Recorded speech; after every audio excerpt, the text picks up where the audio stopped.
Bonjour à toutes et à tous et bienvenue dans ce nouveau numéro de Qu'est-ce qu'on regarde ce soir? Et donc ce soir on va regarder le film Fury avec Brad Pitt. Donc vous allez me dire encore un film sur la Seconde Guerre mondiale, c'est vrai qu'il n'y en a déjà pas eu assez, entre Il faut se faire sur la Ryan, La Ligne Rouge, Mémoire de nos pères, Lady Iwo Jima, Tora Tora, Le Jour le plus long, les séries Band of Brothers, The Pacific, etc. etc. C'est vrai que depuis de très nombreuses années la Seconde Guerre mondiale a vraiment intéressé beaucoup de monde. On a vu plusieurs aspects différents de cette guerre, même si du point de vue tant des Alliés que de l'Axe, hein, des Allemands, les Japonais. Mais là aussi, Fury a quand même réussi à tirer son épingle du jeu en axant son propos sur quelque chose qu'on avait rarement vu. En tout cas, moi, j'ai jamais vu de film de la Seconde Guerre mondiale là-dessus. C'est la vie des pilotes de tanks. Et c'est vrai qu'on pourrait penser que les pilotes de tank sont plutôt bien lotis comparé aux petits troufions fantassins de base qu'on voit dans tous les autres films, qui se retrouvent mitraillés et à coups de mortier de tous les côtés, dans toutes les terres de France et de Navarre.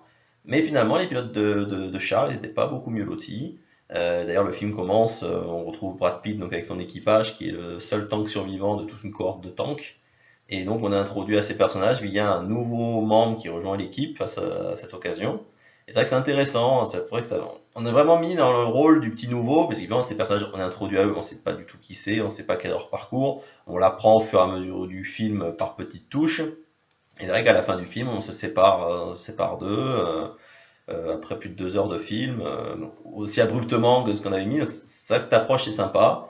En plus, l'introduction du film annonce que les tanks américains étaient très inférieurs à leurs homologues allemands. C'est vrai que c'était un peu surprenant. Et puis encore arrivé à la moitié du film, ils rencontrent leur premier tank. Ouais, on comprend pourquoi il était vraiment dominé. C'est vrai que la scène où ils affrontent le char allemand, on a l'impression que limite c'est les gars qui sont tombés sur Godzilla, quoi. C'est vraiment très très bien fichu. En plus, le groupe d'acteurs est formidable. Brad Pitt est excellent. Dans son équipe, on retrouve un chien à la bouffe qui n'a pas laissé un souvenir mémorable suite à des films comme Transformers ou Indiana Jones. Là, dans ce film, il est méconnaissable. Il est vraiment très très bon dans ce rôle de pseudo-prêcheur de l'équipe. On retrouve aussi John Bernthal, le Shane de The Walking Dead, qui a aussi un rôle vraiment aux petits oignons.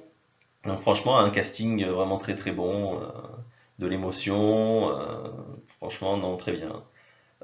Juste effectivement, peut-être la scène finale qui est peut-être un petit peu too much, mais après, à part cette scène-là, globalement le film est bien, c'est pour ça que bon, la scène finale fait un peu baisser la note, je lui mettrai un 8.